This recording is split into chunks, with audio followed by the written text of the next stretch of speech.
نحمده ونصلي على رسوله الكريم اما بعد۔ کل ہم نے سود کے بارے میں قرآن کریم کی 7 آیت مبارکہ تلاوت کی تھی اور اجمالاً کچھ عرض بھی کیا تھا۔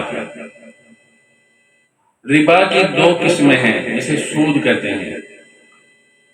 ایک ہے ربا القرآن۔ ربا القرآن کا مطلب یہ ہے کہ وہ ربا جس کا قرآن کریم کی ان 7 آیت مبارکہ میں ذکر ہے، وہ وہی ربا تھا جو جاہلیت کے اندر رائج تھا، یعنی پیسے دے کر نفع لینا، جس کو اللہ کے نبی صلی اللہ علیہ وسلم نے یوں بھی فرمایا کل قرض جر نفعا فہو ربا۔ ہر ایسا قرض جو نفع لے کر آئے وہ سود ہے۔ اس کے بارے میں مزید وضاحت میں انشاءاللہ کہ اس کی سے خرابیاں کیا پیدا ہوتی ہیں معاشرے میں۔ آج وہی سود ہے جو ہمارے بینکوں کے اندر رائج ہے۔ ہمارے بینکوں کا یہ ذہن بن چکا ہے، ہماری حکمرانوں کا، سیاستدانوں کا، کہ اس کے بغیر ہمارا یہ جو اقتصادی بینکوں کا نظام ہے وہ نہیں چل سکتا۔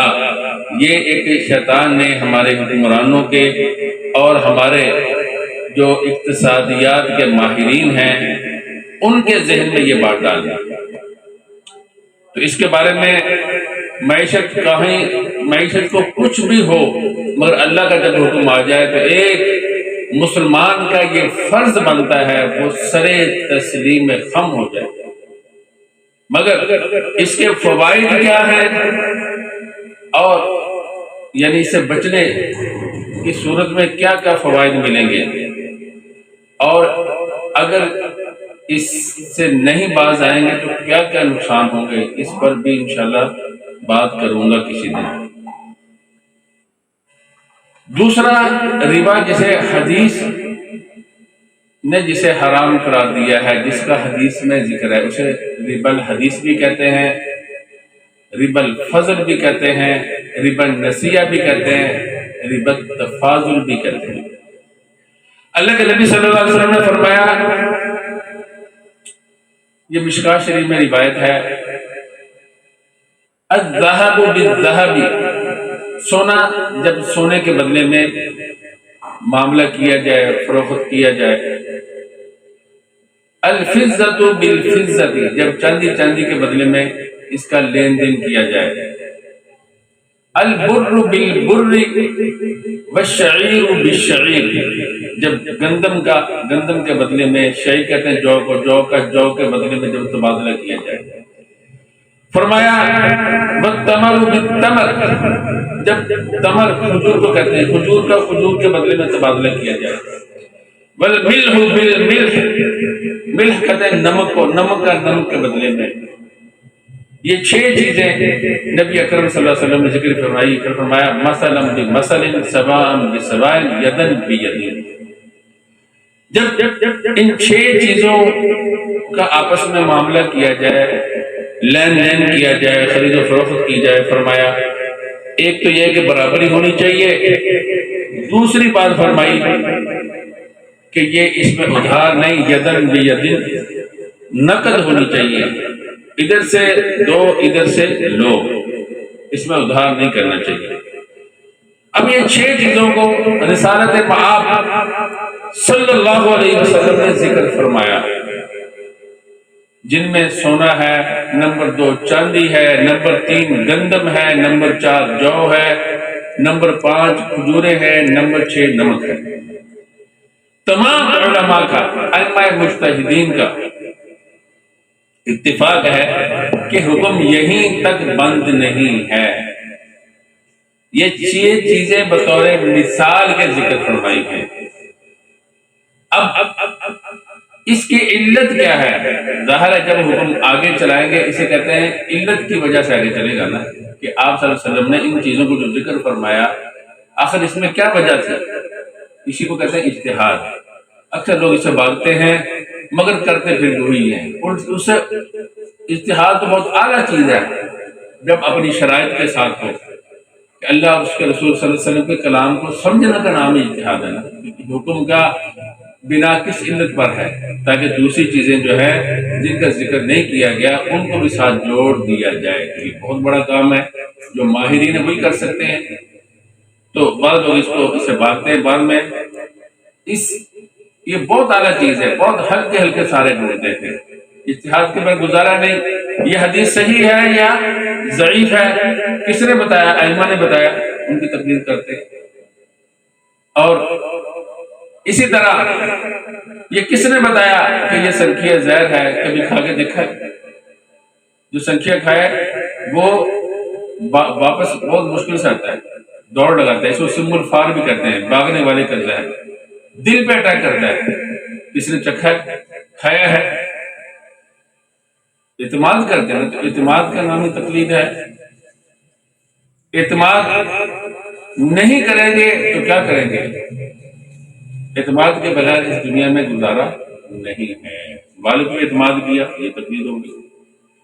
ائمہ مجتہدین کے فہم پر اعتماد کرنے کا نام تقلید ہے کہ یہ اللہ اور اس کے رسول صلی اللہ علیہ وسلم کی بات کو ہم سے زیادہ سمجھتے ہیں, ان کی عقلیں ہم سے زیادہ صاف ہیں, وہ ہم سے زیادہ متقی پرہیزگار تھے, ان کی زندگیاں ہم سے زیادہ, کئی گنا زیادہ رسالت پاک صلی اللہ علیہ وسلم کے زمانے کے قرب کی وجہ سے بھی پاکیزہ تھی. تو کئی وجوہات کی وجہ سے وہ ہم سے فوقیت لے گئے ہیں, اس لیے ان کے فام پہ ہم اعتماد کرتے ہیں. آج ہمارا یہی آدمی جو حدیث میں بھاگتا ہے, قرآن میں بھاگتا ہے, شیطان نے اسے اندھا کر دیا ہے, جب عدالت میں جاتا ہے تو وکیل کی فہم پہ اعتماد نہیں کرتا. دنیا میں لوگوں کی فہم پہ اعتماد نہیں کرتا. ماہرین کے ڈاکٹر کے پاس جائے گا, اس نے ڈاکٹری کی ہوئی ہے, ڈاکٹر پہ اعتماد کرے. جو اس نے انجیکشن لگا دیا وہ زہر کا انجیکشن لگا دے تو اس پہ اعتماد نہیں کرتا نا. اچھا ڈاکٹر دیکھتا ہے. دودھ دینے والی مائی پہ اعتماد کر لیتا ہے, مگر اللہ کے رسول صلی اللہ علیہ وسلم کے صحابہ پہ اعتماد نہیں کرتا. تابعین پہ اعتبار نہیں کرتا. مائی نے کہا یہ دودھ خالص ہے, بالکل خالص ہے. یہ مکھن خالص ہے, بالکل خالص ہے. یہ گھی خالص ہے, بالکل خالص ہے. اور جب پیدا ہوئے تھے دیکھا تھا کہ تمہارا باپ کون ہے, ماں کون ہے. جب انسان پیدا ہوتا ہے دیکھتا ہے نا ہمارا باپ کون ہے, ماں کون ہے, کسی کی بات پہ اعتبار کرتا ہے. تو یہ اللہ کے بندے عجیب ان کا فہم ہے, یہ اللہ کے نبی صلی اللہ علیہ وسلم کے ساتھیوں پہ نہیں اعتبار کرتے, ان کے شاگردوں پہ اعتبار نہیں کرتے جنہوں نے اپنی زندگیاں دین کے لیے وقف کر دی. زمین آسمان سونے کے بن کے کسی صحابی کے سامنے آ جائیں تو وہ ایک دین کا مسئلہ جو ہے ان کے ہاں اس سے زیادہ قیمتی ہے. آج لوگ ٹکے ٹکے پہ دین فروخت کرتے ہیں. اللہ کے نبی صلی اللہ علیہ وسلم کے صحابہ کی زندگیاں پڑھ کے تو دیکھیں. اللہ کے نبی صلی اللہ علیہ وسلم کے صحابہ کس شان کے تھے. اللہ فرماتے ہیں رضی اللہ عنہم ورضوا عنہ, اللہ ان سے راضی ہو گیا, وہ اللہ سے راضی ہے. اللہ فرماتے ہیں اولئک کتب فی قلوبہم الایمان, وہ لوگ ہیں اللہ نے ان کے دلوں پہ ایمان لکھ دیا ہے. اور اللہ فرماتا ہے اولئک هم الراشدون. قرآن کریم کبھی پڑھ کے دیکھیں آپ کو سمجھ میں آ جائے گی. اور ایک بہت خناس قسم کے لوگ ہیں, وہ حضرت ابوبکر صدیق اور حضرت فاروق اعظم اور عثمان غنی رضی اللہ عنہ مسلمان نہیں مانتے اور کہتے ہیں ہمیں کچھ ثابت کرے کہ یہ مسلمان تھے. اس کا ثابت کرنے کا حل پتہ کیا ہے؟ ان کو گرفتار کروایا جائے پاکستان کے قانون کے مطابق, ان کو چھتر لگوائے جائے. احادیث ان کے فضائل سے بھری پڑی ہیں. کیا اللہ میں آ کے بتائیں گے کہ میں یہ مسلمان تھے؟ کیا اللہ کے نبی صلی اللہ علیہ وسلم یہاں آگے بتلائیں گے؟ قرآن کریم ان کی سچائی کی, یہ تو ان میں بڑے تھے جو دوسرے صحابہ کرام ہیں, ان کی سچائی کی بھی گواہی قرآن کریم میں. اور احادیث کے اندر حضرت عثمان غنی رضی اللہ عنہ کے فضائل, حضرت ابوبکر صدیق رضی اللہ عنہ کے فضائل, حضرت فاروق اعظم رضی اللہ عنہ کے فضائل, وہ کہتے ہیں ایمان ثابت کرو. ایسے لوگوں کے پاس جو جاتے ہیں نا ایمان ثابت کرنے کے لیے, سب سے پہلے ان کو تعظیم لگانی چاہیے, حد ان کو جوتے لگانے چاہیے. کیا یہ چیز ثابت کرنے والی احادیث, اگر یہ 3 صحابہ نکل جائیں احادیث کا ذخیرہ محفوظ نہیں رہے گا. میں آپ سے پوچھتا ہوں, اللہ کے نبی صلی اللہ علیہ وسلم کے ساتھ رہنے والے, ہر وقت ساتھ رہنے والے, اللہ کے نبی صلی اللہ علیہ وسلم کے وزیر, اللہ کے نبی صلی اللہ علیہ وسلم کے مشیر, اگر ان کے ایمان میں شک کرو گے تو باقیوں کا ایمان کہاں سے لے کے آؤ گے؟ یہ دین کو خراب کرنے کی سازش ہے۔ احادیث صحابہ کرام کے فضائل سے بھری پڑی ہے، اللہ کا قرآن بھرا پڑا ہے، اس لیے ایسے لوگوں کی بات سننی بھی نہیں چاہیے۔ قانونی چارہ جو کر کے اگر خود نہیں کر سکتے، غیرت ایمانی کمزور ہے، تو قانون کا سہارا لے کچھ تو کرے۔ خیر، تو میں عرض کر رہا تھا، بات لمبی ہو گئی۔ سود کی ایک قسم وہ ہے جو رسول اللہ صلی اللہ علیہ وسلم نے بتلائی۔ اب اس میں علماء نے غور کر کے یہ بتلایا کہ یہ حکم صرف 6 چیزوں تک نہیں ہے، یہ آگے تک جاتا ہے۔ اور اس کی علت کیا نکالی؟ اس کی علت یہ نکالی، جنس مال قدر۔ جنس مال قدر، جہاں جہاں جنس پائی جائے گی اور ساتھ ساتھ قدر بھی پائی جائے گی، تو وہاں پر ادھار بھی ناجائز ہوگا، کمی اور زیادتی بھی ناجائز ہوگی۔ اب آپ نے یہ سمجھنا ہے کہ جنس کیا ہے۔ جنس کا مطلب یہ ہے کہ دونوں چیزوں کے اصل ایک ہو، یعنی ایسے نہ ہو ایک طرف گائے کا گوشت ہے دوسری طرف بکری کا، اصل تو الگ الگ ہو، اور دونوں چیزوں کا مقصود بھی ایک ہو۔ ایک طرف گندم ہے دوسری طرف اس کا آٹا ہے، تو مقصود میں فرق آ گیا نا۔ تو گندم علیحدہ جنس ہے، آٹا علیحدہ جنس ہے، بکری کا گوشت علیحدہ جنس ہے، گائے کا علیحدہ جنس ہے، بھینس کا علیحدہ جنس ہے، اونٹ کا علیحدہ جنس ہے۔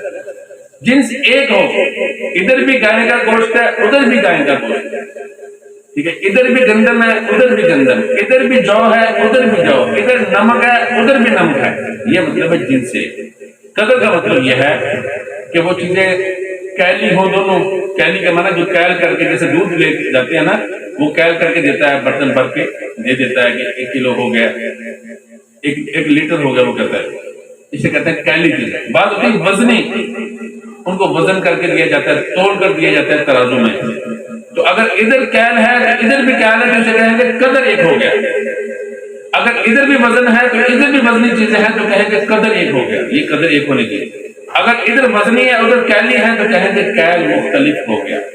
تو جہاں پر جنس بھی ایک ہو اور قدر بھی ایک ہو، وہاں پر کمی زیادتی بھی ناجائز ہو جاتی ہے، ادھار بھی ناجائز ہو جاتا ہے۔ کمی زیادتی ناجائز ہو جاتی ہے، اس لیے سے کہا تھا ربا الفضل بھی کہہ دیا جاتا ہے، ربا التفاضل بھی کہا جاتا ہے۔ ادھار ناجائز ہو جاتا ہے، اسے ربا النسیہ بھی کہا جاتا ہے۔ اگر ایک طرف کیلی چیز ہے دوسری طرف بھی کیلی چیز ہے اور جنس بھی ایک ہے، تو اتحاد جنس بھی پایا گیا اور قدر بھی کا بھی اتحاد پایا گیا، قدر بھی ایک ہو گیا، اس کا اتحاد ہو گیا، دونوں چیزوں کا قدر ایک ہے۔ اب یہاں پر کمی زیادتی بھی ناجائز، ادھار بھی ناجائز۔ اور اسی طرح ادھر وزنی ہے ادھر بھی وزنی اور جنس ایک ہے، پھر بھی وہی حکم۔ ہاں، ایک صورت ایسی بنتی ہے کہ ادھر وزنی ہے ادھر کیلی ہے۔ اب جنس ایک ہے، ایک طرف کیلی ہے ایک طرف وزنی ہے، یا جنس مختلف ہو جاتی ہے، تو جب اختلاف ہو جائے تو اس صورت میں ادھار پھر بھی ناجائز رہتا ہے، مگر کمی زیادتی جائز ہو جاتی ہے۔ جیسے ایک طرف گندم ہے اور ایک طرف کوئی دوسری چیز ہے جیسے دودھ ہے، آپ کمی زیادتی تو اس میں کر سکتے ہیں مگر ادھار نہیں کر سکتے۔ یہ میں نے ویسے سمجھانے کے لیے مثال دی ہے۔ تو خلاصہ یہ ہوا کہ جب جنس بھی ایک ہو اور قدر کا مطلب بھی میں نے سمجھا دیا کہ دونوں کیلی ہیں یا دونوں وزنی۔ قدر سے مراد ہے وہ خاص پیمانہ جس سے ہم چیز دوسرے کو ناپ کر یا تول کر دیتے ہیں، تو وہ 2 ہی پیمانے ہیں، یہ کیل کا ہے یا وزن کا ہے۔ تو جنس کا مطلب بھی سمجھا دیا کہ جنس کا مطلب یہ ہے کہ دونوں کی اصل علیحدہ علیحدہ نہ ہو۔ جب دونوں کی اصل ایک ہی ہوگی تو جنس ایک ہوگی، جب علیحدہ ہوگی تو جنس مختلف ہو جائے گی۔ جیسے گائے کا گوشت اور بکری کا گوشت، دونوں کی اصل علیحدہ علیحدہ ہوگی، جنس مختلف ہوگی۔ اسی طرح مقصود علیحدہ علیحدہ نہ ہو، جیسے گندم کا مقصود اور ہے آٹے کا مقصود اور ہے، تو اس صورت میں 2 جنسیں ہو جائیں گی۔ تو جب جنس بھی ایک ہو اور قدر بھی ایک ہو تو اس صورت میں کمی زیادتی بھی ربا میں آتی ہے اور ادھار بھی ربا میں آتا ہے. اگر ان دونوں میں سے کوئی ایک چیز مختلف ہو جائے، مثلا قدر مختلف ہو جاتا ہے، ایک کیلی ایک وزنی ہے، یہ جنس مختلف ہو جائے تو پھر کمی زیادتی تو جائز ہوتی ہے مگر ادھار پھر بھی ناجائز ہوتا ہے. خلاصہ کلام یہ ہوا کہ نبی اکرم صلی اللہ علیہ وسلم نے 6 چیزوں کا ذکر کیا ہے. جو بڑے علماء ہیں انہوں نے فرمایا کہ حکم صرف 6 چیزوں تک محدود نہیں، یعنی صرف سونے تک، چاندی تک، گندم تک، جو تک، کھجور اور نمک تک محدود نہیں. اللہ کے نبی صلی اللہ علیہ وسلم نے فرمایا کہ جب ان کے ساتھ معاملہ کرو تو اس وقت کمی زیادتی بھی نہ کرو، برابر برابر ہونا چاہیے، اور ادھار بھی نہ کرو. تو یہ والا حکم جو ہے وہ 6 چیزوں تک بند نہیں ہے، اس سے آگے بھی ہے. آگے کہاں کہاں جائے گا تو اس کے لیے یہ علت ہے، یہ ذہن میں رکھ لیجئے. علت کیا ہے؟ جن چیزوں میں جنس بھی ایک ہوگی اور قدر بھی ایک ہوگا یہ حکم وہاں بھی نافذ ہوگا، وہاں بھی کمی زیادتی ناجائز ہوگی، ادھار ناجائز ہوگا. اگر ان دونوں میں فرق آ گیا، یعنی جنس بدل گئی یا قدر بدل گیا، تو پھر آپ کمی زیادتی تو کر سکتے ہیں مگر ادھار پھر بھی ناجائز ہے. ہاں اگر دونوں بدل جائیں، اگر دونوں بدل گئے، مطلب قدر بھی بدل گیا اور جنس بھی بدل گئی، یہ چوتھی صورت بنتی ہے. نہ قدر پائی جاتی ہے نہ جنس پائی جاتی ہے، پھر ادھار بھی جائز ہے، کمی زیادتی بھی جائز ہے. گویا کہ 4 صورتیں ہو گئی. ایک جنس ایک ہے مگر قدر مختلف ہے، قدر ایک ہے جنس مختلف ہے. ان میں الگ الگ 2 صورتیں بن جائیں گی کیلی اور وزنی کی لحاظ سے. اور آخری ان صورتوں میں جہاں پہ ایک ہوں گے دونوں طرف سے، جنس بھی ایک ہوگی قدر بھی ایک ہوگی، وہاں کمی زیادتی بھی ناجائز ہے، ادھار بھی ناجائز ہے. جہاں یہ مختلف ہو جائیں گی، ایک پائی جائے گی دوسری نہیں پائی جائے گی، یا دوسری پائی جائے گی پہلی نہیں پائی جائے گی، تو وہاں زیادتی جائز ہوگی، ادھار ناجائز ہوگا. اگر دونوں نہ پائی جائیں، نہ جنس پائی جا رہی ہے، نہ جنس کا اتحاد ہے، نہ قدر کا اتحاد ہے، تو اس صورت میں کمی زیادتی بھی جائز ہے، ادھار بھی جائز ہے. امید ہے کہ مسئلہ آپ نے سمجھ لیا ہوگا. میں نے خلاصے کے طور پر بھی بتا دیا کہ خلاصہ یہ نکلا جہاں پر جنس بھی ایک ہوگی اور قدر بھی ایک ہوگی تو اس صورت میں کمی زیادتی بھی ناجائز ہے، ادھار بھی ناجائز ہے. جہاں ان میں سے ایک مختلف ہو جائے گی تو وہاں پر کمی زیادتی جائز ہے، ادھار جو ہے وہ ناجائز ہے. 2 صورتیں ہو گئی. 2 صورتوں میں اور صورتیں نکل آتی لیکن یہ موٹی موٹی. اگر دونوں نہ پائی جائے تو پھر ادھار بھی جائز ہے، کمی زیادتی بھی جائز ہے. بالکل آسان کر کے میں نے 3-4 لفظوں میں آخر میں بیان کر دیا. ایک بار پھر سن لیجیے. اگر جنس بھی ایک ہے، قدر بھی ایک ہے تو دونوں چیزیں ناجائز ہے، یعنی ادھار بھی ناجائز ہے، کمی زیادتی بھی ناجائز ہے. اگر ان میں سے ایک مختلف ہو جاتی ہے، جنس مختلف ہو جاتی ہے یا قدر میں اختلاف ہو جاتا ہے، مثلا کیلی ایک طرف کیلی ہے دوسری طرف وزنی ہے، مختلف ہوگی نا، تو اب ان دونوں میں سے کوئی ایک مختلف ہو جاتی ہے، جنس مختلف ہو جاتی ہے یا قدر مختلف ہو جاتی ہے، تو پھر ادھار تو پھر بھی ناجائز ہے مگر کمی زیادتی جائز ہے. اگر دونوں ہی مختلف ہو جاتی ہیں، دونوں نہیں پائی جاتی تو اس صورت میں ادھار بھی جائز ہے، کمی زیادتی بھی جائز ہے. دعا کیجیے اللہ رب العزت ہمیں اس ربا سے، اس سود سے بھی ہم سب کو محفوظ فرمائے، ہم سب کو اس سے بچنے کی توفیق عطا فرمائے. لینے دینے میں بہت احتیاط کرنے کی ضرورت ہے. اس حدیث کو سامنے رکھ کے اپنا جو بھی معاملہ ہے وہ کرنا چاہیے. انشاءاللہ سود کے بارے میں کل بھی کچھ عرض کروں گا. وآخر دعوانا الحمدللہ رب العالمین.